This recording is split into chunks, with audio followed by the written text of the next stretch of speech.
यहां पे आके तलबा इंतहाई परेशान हो जाते हैं कि नाम दोनों मुज़क्कर के हैं लेकिन गोलता जो तानीस की अलामत है वो पाई जा रही है। कितनी अजीब बात है। और ये देखें, ये दोनों नाम औरतों के हैं लेकिन इनमें कोई तानीस की अलामत नहीं है।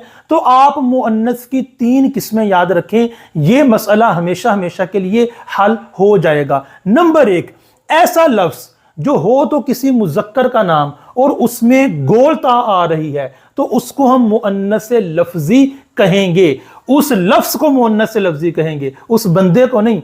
और ऐसे नाम जो नाम तो औरतों के हैं लेकिन तानीस की कोई अलामत नहीं पाई जा रही, ना गोलता, ना अलिफ मकसूरा, ना अलिफ ममदूदा, तो ऐसे अल्फाज को हम मुअन्नस मानवी कहेंगे। और ऐसे नाम जो औरतों के नाम हैं, ऐसे अल्फाज जो औरतों के नाम हैं और कोई ना कोई तानीस की अलामत भी पाई जा रही है, तो ऐसे अल्फाज को हम कहेंगे मुअन्नस लफ्जी व मानवी।